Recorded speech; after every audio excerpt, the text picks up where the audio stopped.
क्या कभी आपको ऐसा महसूस हुआ है कि लोग आपको सिर्फ तब याद करते हैं जब उन्हें आपसे कोई काम होता है? क्या आपने कभी अपनी नींद, अपना आराम, अपनी शांति सिर्फ इसलिए त्याग दी ताकि किसी और की मदद हो सके, और काम पूरा होते ही वही लोग आपको भूल गए? अगर आपने ऐसा महसूस किया है तो यह कहानी आपके लिए है, क्योंकि कभी कभी जिंदगी हमें सबसे कड़ा सबक उन्हीं लोगों के जरिए सिखाती है जिनकी हमें सबसे ज्यादा परवाह होती है। एक शांत से छोटे भारतीय कस्बे में, जहां चारों ओर हरे भरे खेत थे और पुरानी मिट्टी की खुशबू वाली गलियां थीं, वहां माधव नाम का एक व्यक्ति रहता था।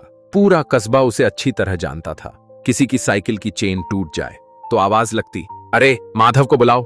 किसी को भारी सामान उठाना हो तो सीधा माधव के घर पर दस्तक। कोई अकेला हो, बात करने वाला न मिले तो भी माधव ही याद आता। और माधव, वह कभी मना नहीं करता था। हमेशा हल्की मुस्कान के साथ कहता, हाँ जरूर, मैं कर दूंगा।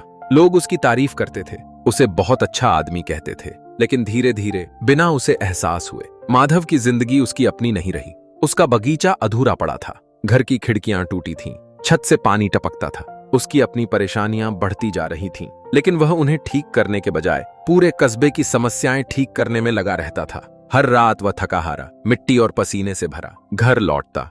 माँ उसे देखती और भारी आवाज में कहती, बेटा माधव, तू सबकी मदद करता है, पर तेरी मदद कौन करता है? माधव बस हल्की सी मुस्कान देता और कहता, कोई बात नहीं माँ, एक दिन लोग मेरी अच्छाई याद करेंगे। लेकिन वह दिन कभी नहीं आया। एक शाम अचानक आसमान काला पड़ गया, तेज हवाएं चलने लगीं, बारिश और तूफान आने वाले थे। कस्बे के लोग अपने अपने खेत, सामान और जानवर बचाने में लग गए। माधव भी दौड़ा, लेकिन अपने घर की तरफ नहीं। वह सीधा अपने दोस्त रोहित के यहाँ गया, जिसके औजार और सामान अभी भी खुले में पड़े थे। जल्दी जल्दी सब कुछ ढक दिया, शेड में रख दिया। लेकिन इस बीच माधव का अपना आंगन खुला रह गया। उसकी कुर्सियां बाहर पड़ी रहीं, उसके पौधे बिना ढके रह गए। और तभी तूफान आ गया, जोरदार बारिश, तेज हवा।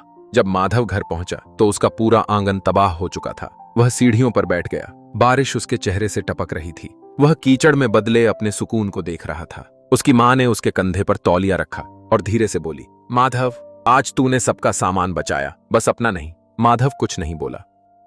अगली सुबह वह कस्बे के बाहर नदी के किनारे रहने वाले एक बुजुर्ग और ज्ञानी व्यक्ति पंडित हरिदत्त जी से मिलने गया। नदी को बहते देख माधव बोला, पंडित जी, मैं समझ नहीं पा रहा। मैं सबकी मदद करता हूँ, फिर भी अंदर से खाली महसूस करता हूँ। मैं काम से नहीं, लोगों से थक गया हूँ। ऐसा क्यों लगता है कि मेरी अच्छाई ही मुझे तोड़ रही है? पंडित जी मुस्कुराए और बोले, माधव, इस नदी को देख, यह सबको पानी देती है, खेतों को, पेड़ों को, जानवरों को।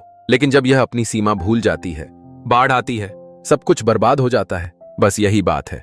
पंडित जी बोले, सीमा के बिना की गई भलाई आत्मविनाश बन जाती है। तू अच्छा है, लेकिन तूने अपने लिए कोई हद नहीं बनाई। हर किसी के लिए दौड़ता है, पर अपने लिए रुकता नहीं। ना कहना तुझे गलत लगता है, जबकि कई बार ना कहना ही सच्ची आत्म देखभाल होती है। फिर उन्होंने कहा, अगले 7 दिनों तक तुरंत हाँ मत कहना। पहले खुद से पूछना, क्या इससे मुझे नुकसान होगा? क्या मेरी शांति या ऊर्जा जाएगी? अगर हाँ, तो साफ कह देना, आज नहीं। अगले दिन रोहन दौड़ता हुआ आया। माधव, जल्दी मदद चाहिए। माधव ने अपनी टूटी बाड़ की तरफ देखा, जो महीनों से ठीक नहीं हुई थी। उसने गहरी सांस ली और कहा, रोहन, आज नहीं, आज मुझे अपना काम करना है। रोहन हैरान रह गया, लेकिन माधव रुका नहीं। कुछ ही घंटों में उसकी बाड़ ठीक हो गई। पहली बार उसे अपने लिए कुछ करने की खुशी मिली। दिन बीतते गए, वह शांति से मना करने लगा और मन हल्का रहने लगा। एक दिन फिर बारिश आई, छत टपकने लगी। उसने खुद छत ठीक की और मन ही मन बोला, तो ये होता है खुद पर निर्भर होना।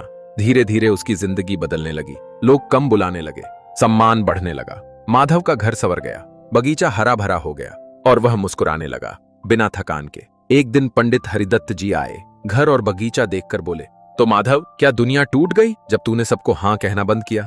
माधव मुस्कुराया, नहीं पंडित जी, मेरी दुनिया तो अब संवरने लगी है। पंडित जी बोले, जब तू सबको हाँ कहना छोड़ता है, तभी तू खुद से हाँ कह पाता है।